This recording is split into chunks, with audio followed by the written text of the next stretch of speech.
जंगल शांत था, पंछी उड़ रहे थे, बंदर झूल रहे थे, लेकिन तभी एक जोरदार आवाज आई। धड़धड़ाहट, जमीन कांप उठी। पेड़ों के पीछे से निकला एक विशाल छायाचित्र। वह था टी-रेक्स, जो वर्षों बाद अपने गुफा से बाहर आया था। वहीं दूसरी तरफ पहाड़ियों के पार अपने इलाके में विश्राम कर रहा था किंग कॉन्ग। लेकिन जब उसने जमीन की गूंज सुनी, उसकी आंखें लाल हो गईं। वह जानता था कोई खतरा आ रहा है। जंगल के बीचों बीच एक वीरान मैदान था। वहां दो महान प्राणी आमने सामने खड़े थे। टी-रेक्स ने अपनी गर्दन घुमाई, जोर से दहाड़ा। उसकी आवाज से पेड़ हिलने लगे।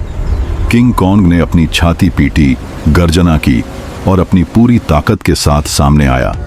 भीषण युद्ध शुरू हुआ। टी-रेक्स ने पहली वार किया, तेज पंजों से हमला किया। कॉन्ग फुर्तीला था, उसने झुककर वार बचाया और एक मुक्का टी-रेक्स के जबड़े पर दे मारा। टी-रेक्स पीछे हटा, लेकिन अगले ही पल उसने कॉन्ग की बांह पकड़ ली और जमीन पर पटक दिया। कॉन्ग उठा, उसने एक बड़ा पत्थर उठाया और टी-रेक्स की पीठ पर दे मारा। जंगल गूंज उठा। टी-रेक्स ने कॉन्ग को पीछे धकेल दिया। उसकी आंखों में खून उतर आया था। अब वह जानवर नहीं, शिकारी बन गया था। लेकिन किंग कॉन्ग, जंगल का राजा, कभी हार नहीं मानता। कॉन्ग ने पेड़ों को तोड़कर एक लंबी लकड़ी बनाई और उसे भाले की तरह टी-रेक्स की टांग में घुसेड़ दिया। टी-रेक्स चिल्लाया और जमीन पर गिर पड़ा। जख्मी टी-रेक्स फिर उठा, लेकिन अब वह कमजोर हो चुका था। कॉन्ग ने अपनी पूरी ताकत से छलांग लगाई और उसे गिराकर उसके ऊपर चढ़ बैठा। उसकी गर्दन पर दोनों हाथों से दबाव डाला। टी-रेक्स ने आखिरी दहाड़ मारी, लेकिन अब उसकी शक्ति जवाब दे चुकी थी। धड़ाम! वह जमीन पर गिर पड़ा, शांत, पराजित। कॉन्ग उठा, अपनी छाती पीटी और जोर से दहाड़ा। जंगल के सभी जीव उसकी आवाज से कांप उठे। वह फिर से घोषित हो गया, जंगल का एकमात्र राजा। उसने टी-रेक्स की लाश को गुफा के बाहर फेंक दिया, एक चेतावनी के रूप में। राजा से भिड़ने का अंजाम यही होता है। उस दिन से जंगल में शांति लौट आई, लेकिन पेड़ पौधे आज भी उस महासंग्राम की गवाही देते हैं। जंगल अब फिर से हरा भरा था। किंग कॉन्ग और ग्रेटफुट, बिगफुट जंगल की रक्षा कर रहे थे। सब कुछ सामान्य था, लेकिन आसमान अब अजीब हरकतें कर रहा था। रात में सितारे गायब होने लगे, पक्षी आसमान की तरफ नहीं उड़ रहे थे और कई जानवर बिना वजह मरे हुए पाए गए। फिर एक दिन आकाश से एक भयानक गर्जन हुआ। ऐसा लगा जैसे कोई तूफान फट पड़ा हो, लेकिन वो तूफान नहीं, एक राक्षस था।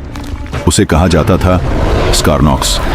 स्कारनॉक्स एक विशालकाय उड़ने वाला राक्षस, जिसकी आंखें बिजली से चमकती थीं और पंख इतने बड़े कि पूरा जंगल ढंक जाए। वह कृत्रिम नहीं, बल्कि ब्रह्मांड का प्राचीन शिकारखोर था, जो ग्रहों पर तबाही लाने आता था। अब उसकी नजर थी किंग कॉन्ग पर। स्कारनॉक्स ने पहली बार जंगल पर हमला किया। उसने पंखों से तूफान बनाए, नदी को सुखा दिया और ग्रेटफुट को उठाकर पहाड़ पर फेंक दिया। कॉन्ग ने उसे रोकने की कोशिश की, लेकिन वह जमीन से ऊपर उड़ रहा था। कॉन्ग की ताकत वहां बेकार थी। कॉन्ग समझ गया कि इस बार ब्रूट फोर्स, कच्ची ताकत से जीतना संभव नहीं। उसे चाहिए था दिमाग और तकनीक। उसने जंगल के पुराने खंडहरों में जाकर प्राचीन हथियारों को खोजा। पत्थर की गुलेल, आग की ज्वाला से चलने वाले तीर और एक पुराना उड़ने वाला यंत्र, जिसे कभी आदिवासियों ने बनाया था। बिगफुट ने उसे उड़ना सिखाने में मदद की। पहाड़ से कूदकर, पेड़ों पर से उछलकर, अंत में कॉन्ग उड़ना नहीं, लेकिन उड़ते हुए हमला करना सीख गया। अगले दिन स्कारनॉक्स फिर आया, लेकिन इस बार कॉन्ग तैयार था। कॉन्ग ने गुलेल से बिजली के पत्थर दागे। एक स्कारनॉक्स के पंख में लगा। वह नीचे गिरा, लेकिन तुरंत उड़ गया। बिगफुट ने एक विशाल पेड़ को तीर की तरह फेंका। स्कारनॉक्स की पूंछ कट गई। अब स्कारनॉक्स जमीन के करीब आ गया। कॉन्ग ने मौका देखा, ऊंचाई से कूदा और सीधा स्कारनॉक्स की पीठ पर चढ़ गया। दोनों आसमान में भिड्ढे, पंखों की फड़फड़ाहट, गर्जना, आग और बिजली। जंगल का राजा अब आकाश का युद्ध लड़ रहा था। कॉन्ग ने स्कारनॉक्स की आंखों पर हमला किया, जिससे वह अंधा हो गया।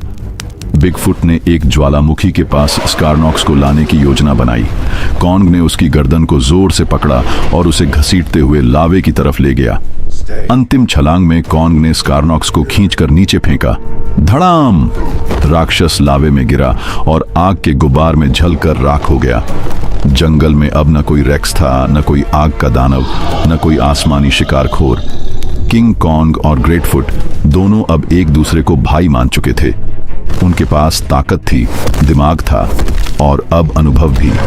जंगल के जानवरों ने उन्हें संरक्षक घोषित किया और एक मंदिर बनाया जहां दोनों की मूर्तियां रखी गईं। जंगल अब फिर से हरा भरा था। किंग कॉन्ग और ग्रेटफुट, बिगफुट जंगल की रक्षा कर रहे थे। सब कुछ सामान्य था, लेकिन आसमान अब अजीब हरकतें कर रहा था। रात में सितारे गायब होने लगे, पक्षी आसमान की तरफ नहीं उड़ रहे थे और कई जानवर बिना वजह मरे हुए पाए गए। फिर एक दिन आकाश से एक भयानक गर्जन हुआ। ऐसा लगा जैसे कोई तूफान फट पड़ा हो, लेकिन वो तूफान नहीं, एक राक्षस था। उसे कहा जाता था स्कारनॉक्स। स्कारनॉक्स एक विशालकाय उड़ने वाला राक्षस जिसकी आंखें बिजली से चमकती थीं और पंख इतने बड़े कि पूरा जंगल ढंक जाए। वह कृत्रिम नहीं, बल्कि ब्रह्मांड का प्राचीन शिकारखोर था जो ग्रहों पर तबाही लाने आता था। अब उसकी नजर थी किंग कॉन्ग पर। स्कारनॉक्स ने पहली बार जंगल पर हमला किया। उसने पंखों से तूफान बनाए, नदी को सुखा दिया और ग्रेटफुट को उठाकर पहाड़ पर फेंक दिया। कॉन्ग ने उसे रोकने की कोशिश की, लेकिन वह जमीन से ऊपर उड़ रहा था। कॉन्ग की ताकत वहां बेकार थी। कॉन्ग समझ गया कि इस बार ब्रूट फोर्स, कच्ची ताकत से जीतना संभव नहीं। उसे चाहिए था दिमाग और तकनीक। उसने जंगल के पुराने खंडहरों में जाकर प्राचीन हथियारों को खोजा। पत्थर की गुलेल, आग की ज्वाला से चलने वाले तीर और एक पुराना उड़ने वाला यंत्र जिसे कभी आदिवासियों ने बनाया था। बिगफुट ने उसे उड़ना सिखाने में मदद की। पहाड़ से कूदकर, पेड़ों पर से उछलकर, अंत में कॉन्ग उड़ना नहीं, लेकिन उड़ते हुए हमला करना सीख गया। अगले दिन स्कारनॉक्स फिर आया, लेकिन इस बार कॉन्ग तैयार था। कॉन्ग ने गुलेल से बिजली के पत्थर दागे। एक स्कारनॉक्स के पंख में लगा। वह नीचे गिरा, लेकिन तुरंत उड़ गया। बिगफुट ने एक विशाल पेड़ को तीर की तरह फेंका। स्कारनॉक्स की पूंछ कट गई। अब स्कारनॉक्स जमीन के करीब आ गया। कॉन्ग ने मौका देखा, ऊंचाई से कूदा और सीधा स्कारनॉक्स की पीठ पर चढ़ गया। दोनों आसमान में भिड़े, पंखों की फड़फड़ाहट, गर्जना, आग और बिजली। जंगल का राजा अब आकाश का युद्ध लड़ रहा था। कॉन्ग ने स्कारनॉक्स की आंखों पर हमला किया, जिससे वह अंधा हो गया। बिगफुट ने एक ज्वालामुखी के पास स्कारनॉक्स को लाने की योजना बनाई। कॉन्ग ने उसकी गर्दन को जोर से पकड़ा और उसे घसीटते हुए लावे की तरफ ले गया। अंतिम छलांग में कॉन्ग ने स्कारनॉक्स को खींचकर नीचे फेंका। धड़ाम! राक्षस लावे में गिरा और आग के गुबार में झलकर राख हो गया। जंगल में अब न कोई रेक्स था, न कोई आग का दानव, न कोई आसमानी शिकारखोर। किंग कॉन्ग और ग्रेटफुट दोनों अब एक दूसरे को भाई मान चुके थे। उनके पास ताकत थी, दिमाग था और अब अनुभव भी। जंगल के जानवरों ने उन्हें संरक्षक घोषित किया और एक मंदिर बनाया जहां दोनों की मूर्तियां रखी गईं।